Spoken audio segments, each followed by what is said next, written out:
राम जय राम जय जय राम। श्री राम जय राम जय जय राम। श्री राम जय राम जय जय राम। श्री राम जय राम जय जय राम। श्री राम जय राम जय जय राम। श्री राम जय राम जय जय राम। धर्म की जय हो, अधर्म का नाश हो, प्राणियों में सद्भावना हो, विश्व का कल्याण हो, गौ माता की जय हो, गोहत्या बंद हो, भारत अखंड हो। सर्वभूत हृदय धर्म सम्राट श्री स्वामी करपात्री जी महाराज की जय हो। श्री जगन्नाथ महाप्रभु की जय हो। श्री बलभद्र महाप्रभु की जय हो। भगवती सुभद्रा देवी की जय हो। श्री कपिल मुनि भगवान की जय हो। गंगा सागर की जय हो। हर हर गंगे जय शिव शंकर हर हर गंगे जय शिव शंकर हर हर गंगे जय शिव शंकर हर हर गंगे जय शिव शंकर हर हर गंगे सागर गंगे जय शिव शंकर सागर गंगे जय शिव शंकर सागर गंगे जय शिव शंकर सागर गंगे। भगवत पाद शिवावतार शंकराचार्य महाभाग ने भौगोलिक दृष्टि से देश को सुरक्षित शुद्ध रखने की भावना से 10 नामी सन्यासियों को उद्भाषित किया। उसमें एक सागर नामा सन्यासी भी। उन्होंने सागर नामा सन्यासियों को यह दायित्व दिया कि हमारे सागर सुरक्षित रहें, सागर के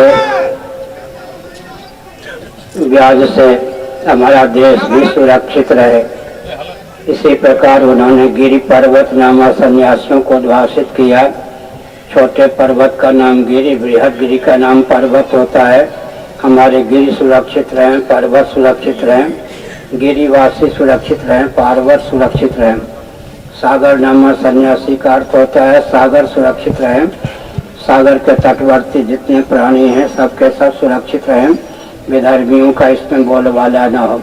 इसी प्रकार शिक्षण संस्थानों में दिशाहीनता न आवे, इस भावना से भावित होकर उन्होंने सरस्वती और भारती नामा सन्यासियों को उद्भाषित किया। तीर्थों में विकृति न आवे, इस भावना से भावित होकर उन्होंने तीर्थ नामा सन्यासियों को उद्भाषित किया। इसी प्रकार से उन्होंने आश्रमों में विसंगति न आवे, इस भावना से भावित होकर आश्रम नामा सन्यासियों को अभिव्यक्त किया, उद्भाषित किया। हमने संकेत किया कि शंकराचार्य महाभाग की सूझबूझ की सराहना करनी चाहिए। सागर की आरती हम करते हैं ताकि हमारे जीवन में किसी प्रकार का संकट न हो। एक बहुत उत्तम तत्व प्रहलाद जी ने श्रीमद् भागवत में अभिव्यक्त किया है। अगर कोई अपने मुख के प्रतिबिंब को सजाना चाहे तो उसकी बुद्धि की बलिहारी इसी में है कि मुख को सजावें। भगवान हमारे बिंब हैं, हम उनके प्रतिबिंब हैं। जो कुछ हम भगवान को निवेदित करते हैं, भगवान की अभिव्यक्ति सागर को निवेदित करते हैं, वो सब हमको ही प्राप्त होता है। इस प्रकार सागर की आरती उतारना अपनी ही आरती उतारने के तुल्य है। सागर हमारा सुरक्षित रहे, किसी प्रकार की विसंगति न हो, मालिन्य न हो, इस भावना से भावित होकर 26 वर्षों से यह कार्यक्रम चल रहा है। मैं 26 वर्ष पहले यहाँ आया, सागर को देख करके मेरे मन में आया कि यहाँ प्रतिवर्ष शिविर लगना चाहिए और उस समय से शिविर का कार्यक्रम यहाँ चल रहा है। मोहन दुजारी आदि महानुभावों ने सहभागिता का परिचय दिया।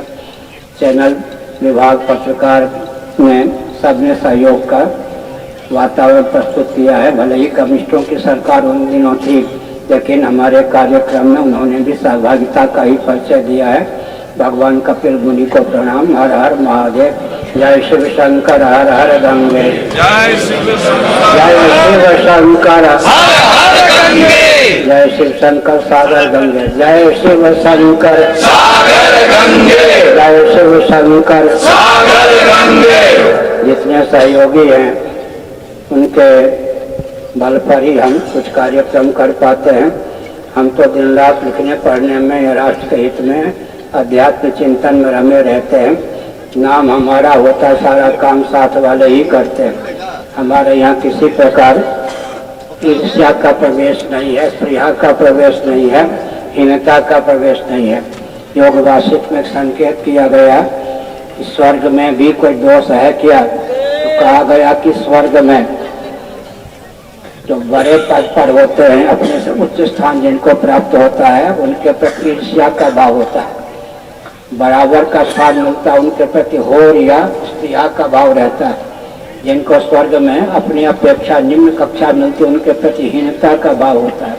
स्वर्ग से भी उत्तम वातावरण बनाना हो अपने जीवन में, संस्थान में, तो किसी के प्रति ईर्ष्या ना हो, किसी के प्रति स्पृहा ना हो, डाह ना हो और किसी को हीन ना समझें। हमारे यहाँ भगवत कृपा से राम राज्य है, किसी के प्रति ईर्ष्या नहीं, किसी से स्पृहा नहीं, किसी को हीन दृष्टि से हम देखते नहीं, सबको भगवत स्वरूप हम मानते हैं। हमारे व्यक्ति भी सबको भगवत स्वरूप मानते हैं। कपिल मुनि से सागर भगवान से प्रार्थना है, क्योंकि क्षीर सागर में भगवान निवास करते हैं।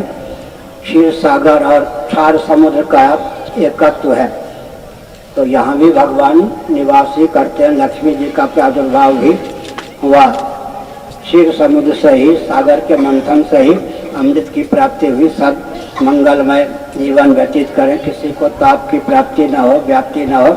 जैसे गाढ़ी नींद में द्वंद्वों से अतीत जीवन हमको प्राप्त होता है, किसी द्वंद्व और दुख की पहुँच नहीं होती, क्योंकि वह अहम विगलित होता है, अहमिता प्रसुप्त है। जब कोई व्यक्ति अहम को शांत करने में समर्थ होता है, अहम का शोधन करता है, तो गाढ़ी नींद में जो विशेषता है, जागृत अवस्था में जो उसके जीवन में आ जाती है, द्वंद्व से और दुख से अतिक्रांत जीवन उसको प्राप्त होता है। इस कार्यक्रम में गुप्त या प्रकट जिनकी सहभागिता है, शासन तंत्र से संबद्ध व्यक्ति हो, सामाजिक तंत्र से संबद्ध व्यक्ति हो, सबका उत्कर्ष हो, संतों महात्माओं का परम उत्कर्ष हो, सबकी सहभागिता इसी प्रकार बनी रहे।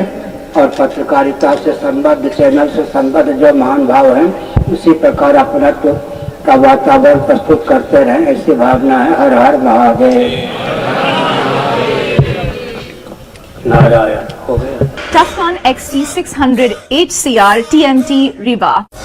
पहले भी बोला था, अगर घर को बनाना है एक्स्ट्रा टफ, तो आप भी दिखा सकते अपनी हीरोपंती टफकॉन XT के साथ।